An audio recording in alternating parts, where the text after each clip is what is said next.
নমস্কার প্রিয় দর্শক, আজকের ভিডিওটি শুরু করার প্রথমেই যে আপডেটটি জানাবো তা হলো দমদম ক্যান্টনমেন্ট মেট্রো স্টেশন সম্বন্ধিত।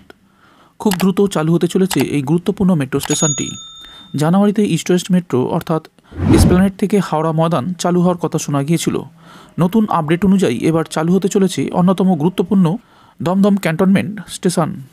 কবে থেকে চালু হবে এই মেট্রো স্টেশনটি তা নিয়ে কী জানিয়েছে মেট্রো কর্তৃপক্ষ, সমস্ত কিছু আপডেট জানাবো আজকের এই ভিডিওটিতে। কিন্তু তার আগে শেয়ার করব আরও দুটি মেট্রো সম্বন্ধিত আপডেট। যার প্রথম আপডেটটি হলো এবার টোকেন চুরি রুখতে কিউআর কোড টিকিটের পথে মেট্রো কর্তৃপক্ষ। দিনে চুরি হওয়া টোকেনের সংখ্যা গড়ে 500রও বেশি। মাসের শেষে টোকেনের হিসেব করতে গিয়ে মাথায় হাত কলকাতা মেট্রো কর্তাদের। প্রতি মাসে যদি 14 থেকে 15,000 টোকেন চুরি হয় তাহলে আর্থিক ক্ষতির পরিমাণ দাঁড়ায় 5 লক্ষ টাকার কাছাকাছি। বহু চেষ্টাতেও মেট্রোর টোকেন চুরি ঠেকাতে না পেরে শেষ পর্যন্ত কাগজের কিউআর কোড ছাপা টিকিট চালু করার সিদ্ধান্ত নিল মেট্রো কর্তৃপক্ষ। টোকেনের পরিবর্তে এবার মেট্রোর বুকিং কাউন্টারে কিউআর কোড ছাপা কাগজের টিকিট ব্যবস্থা নতুন নয়। গত অক্টোবরে কলকাতা মেট্রোর গ্রিন লাইন অর্থাৎ ইস্ট ওয়েস্ট লাইনে শিয়ালদা স্টেশনে এমন টিকিট চালু করা হয়েছিল। নতুন বছর শুরুতে ইস্ট ওয়েস্ট মেট্রোর করুণাময়ী এবং সেন্ট্রাল পার্ক মেট্রো স্টেশনের কাউন্টারে এমন টিকিট চালু করল সংস্থা।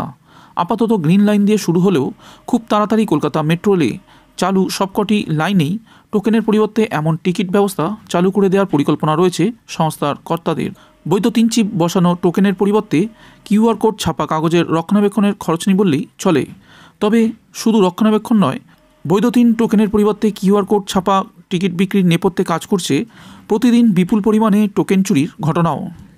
বন্ধুরা, এরপর আজকের দ্বিতীয় আপডেটটি হলো মাঝেরহাট মেট্রো স্টেশন সম্বন্ধিত। সব কিছু ঠিকঠাক থাকলে আগামী 13ই জানুয়ারি থেকে কলকাতার মাঝেরহাট মেট্রো রেল স্টেশনে ট্রায়াল রান শুরু হচ্ছে। তার ঠিক 7 দিনের মাথায় অর্থাৎ 20শে জানুয়ারি চিফ রেলওয়ে সেফটি অফিসার পরিদর্শনে আসবেন এই স্টেশনে। তিনি গোটা স্টেশন এবং মেট্রো রেলের ট্রায়াল রান দেখে দিল্লি ফিরে গিয়ে তার রিপোর্ট দেবেন। তার উপর ভিত্তি করে জোকা থেকে বিবাদীবাগ মেট্রো রেল প্রকল্পের মাঝেরহাট স্টেশন খুলে দেওয়ার সিদ্ধান্ত নেওয়া হবে। একই সঙ্গে জোকা থেকে মাঝেরহাট পর্যন্ত কবে মেট্রো রেল চলাচল শুরু করবে তার তারিখও ঘোষণা করা হবে। মাঝেরহাট মেট্রো স্টেশনের দায়িত্বপ্রাপ্ত মেট্রো আধিকারিকদের দাবি, ওই স্টেশনের নির্মাণ এবং সাজসজ্জার যাবতীয় কাজ প্রায় শেষের দিকে। টিকিট কেটে প্ল্যাটফর্মে ঢোকার এন্ট্রি গেট বসানোর মতন কিছু কাজ বাকি রয়েছে, সেগুলি 20শে জানুয়ারির আগেই শেষ হয়ে যাবে। তাই 13 তারিখ থেকে ওই পথে মেট্রো রেলের ট্রায়াল রান দিতে কোনো অসুবিধা হবে না। এদিকে জানা গিয়েছে মাঝেরহাট মেট্রো রেল স্টেশনে দৃষ্টিহীন যাত্রীদের জন্য বিশেষ ব্যবস্থা রাখা হচ্ছে। তা কলকাতা মেট্রো রেলের ইতিহাসে এই প্রথম। এর আগে কলকাতার বুকে চালু হওয়া দক্ষিণেশ্বর থেকে কবি সুভাষ এবং ইস্ট ওয়েস্ট মেট্রোর কোনো স্টেশনে ওঠানামার ক্ষেত্রে দৃষ্টিহীন যাত্রীদের জন্য কোনো ব্যবস্থা ছিল না। এই প্রথম মাঝেরহাট মেট্রো স্টেশন থেকে প্ল্যাটফর্ম পর্যন্ত রেল পদ্ধতিতে স্টিলের পাত বসিয়ে আলাদা করে করিডোর করা হচ্ছে। সেখানে দৃষ্টিহীন যাত্রীরা নিজেরাই ওঠানামা করতে পারবেন। এছাড়াও প্ল্যাটফর্মের ভেতরের অংশে আলাদা শৌচাগারের ব্যবস্থাও করা হচ্ছে, যা এর আগে কলকাতার কোনো মেট্রো রেল স্টেশনের ক্ষেত্রে দেখা যায়নি। মেট্রো রেল সূত্রে জানা গিয়েছে, ফেব্রুয়ারিতে মাঝেরহাট মেট্রো স্টেশন পুরোপুরি চালু করার সব রকম চেষ্টা চলছে। একই সঙ্গে পূর্ব রেল সূত্রে জানা গিয়েছে, মাঝেরহাট মেট্রো রেল স্টেশন চালুর পরে মাঝেরহাট থেকে বজবজ পর্যন্ত নতুন কিছু লোকাল ট্রেন চালু হতে পারে। মূলত শিয়ালদা স্টেশনে ভিড় এড়ানোর জন্যই এই পদক্ষেপ করা হবে। বন্ধুরা, এবার যাওয়া যাক আজকের ভিডিওর শেষ আপডেটটির দিকে। কলকাতা মেট্রো এবং লোকাল ট্রেনের meeting point Dum Dum cantonment station হতে চলেছে। কলকাতা মেট্রো কর্তৃপক্ষের তরফে জানানো হয়েছে, নোয়াপাড়া থেকে বারাসাত ভায়া বিমানবন্দর মেট্রোর অন্যতম গুরুত্বপূর্ণ স্টেশন হতে চলেছে দমদম ক্যান্টনমেন্ট স্টেশন। যে স্টেশন শিয়ালদা থেকে বনগাঁ শাখার অন্যতম গুরুত্বপূর্ণ স্টেশনও বটে। চলুন জেনে নিই কী কী সুবিধা থাকবে এই মেট্রো স্টেশনে। রবিবার কলকাতা মেট্রোর তরফে জানানো হয়েছে, দমদম ক্যান্টনমেন্ট স্টেশনে 2টি প্ল্যাটফর্ম থাকবে যাতে যাত্রীরা সহজেই ওঠানামা করতে পারেন। ওই স্টেশনে পর্যাপ্ত সংখ্যক টিকিট কাউন্টার, বসার জায়গা, ফার্স্ট এড রুম, শৌচাগার, ডিজিটাল ডিসপ্লে বোর্ড থাকবে বলে মেট্রো কর্তৃপক্ষের তরফে জানানো হয়েছে।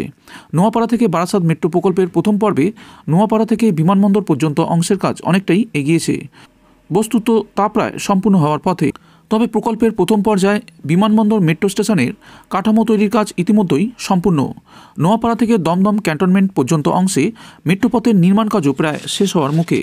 প্রথম পর্বে চলতি বছর নোয়াপাড়া থেকে বিমানবন্দরের মধ্যে মেট্রো চলাচল শুরু হতে পারে। প্রকল্পের দ্বিতীয় পর্বে বিমানবন্দর এলাকার বাইরে 12 নম্বর জাতীয় সড়ক বরাবর অংশে মেট্রোপথ তৈরির কাজ চলছে। সম্প্রতি জনবহুল বাঁকড়া মোড়ের কাছে 1.2 মিটার পরিধির এবং 55 মিটার লম্বা একটি কংক্রিটের পাইল পোতার কাজ সম্পূর্ণ হয়েছে। প্রায় 35 মিটার উঁচু হাইড্রোলিক রিগ ব্যবহার করে গর্ত খোঁড়ার পরে 2.21 টন ওজনের লোহার রডের একটি কাঠামো মাটির ভেতর ঢোকানো হয়। এরপরে প্রায় 44 ঘনমিটার কংক্রিটের মিশ্রণ ঢেলে ওই পাইল তৈরির কাজ সম্পূর্ণ করা হয়েছে। মেট্রো কর্তৃপক্ষের তরফে জানানো হয়েছে, দমদম ক্যান্টনমেন্ট স্টেশনে 6টি এসকালেটর, 3টি লিফট, 7টি সিঁড়ি, 16টি অটোমেটেড ফেয়ার কানেকশন বা এএফসি এবং আধুনিক নির্বাপন ব্যবস্থা থাকবে। সেই পরিকাঠামোর মাধ্যমে যাত্রীদের সুরক্ষা ব্যবস্থা নিশ্চিত করা হবে বলে জানিয়েছে মেট্রো কর্তৃপক্ষ। এই কাজ খতিয়ে দেখলেন মেট্রো রেলের জেনারেল ম্যানেজার। জানা গিয়েছে, প্রায় একেবারে শেষ পর্যায়ের কাজ চলছে দমদম ক্যান্টনমেন্ট মেট্রো রেল স্টেশনে। নোয়াপাড়া থেকে দমদম ক্যান্টনমেন্ট মেট্রো স্টেশন পর্যন্ত প্রায় 3 কিলোমিটার ডবল লাইন মেট্রো ট্র্যাকের কাজ ইতিমধ্যে শেষ হয়ে গিয়েছে। মেট্রো রেল ব্লগের ফেসবুক পেজ থেকে জানানো হয়েছে, অত্যাধুনিক এই মেট্রো স্টেশনে ইতিমধ্যে এএফসি গেটও বসে গিয়েছে। আগামী মাসের মধ্যে থার্ড রেল পেতে লাইন চার্জ করা হতে পারে এবং এরপরে ট্রায়াল রান করার সম্ভাবনা আছে। কলকাতা মেট্রোর তরফে প্রকাশিত একটি বিজ্ঞপ্তিতে বলা হয়েছে, সোমবার দমদম ক্যান্টনমেন্ট মেট্রো রেল স্টেশনে কাজ দেখতে আসেন মেট্রোর জেনারেল ম্যানেজার পি উদয় কুমার রেড্ডি। নোয়াপাড়া থেকে দমদম ক্যান্টনমেন্ট হলুদ লাইনের কাজ নিয়ে সরজমিনে খতিয়ে দেখেন। অনুমান করা হচ্ছে, সম্ভবত মার্চ কিংবা এপ্রিল মাসে দমদম ক্যান্টনমেন্ট স্টেশনে মেট্রো চলাচল শুরু হতে পারে।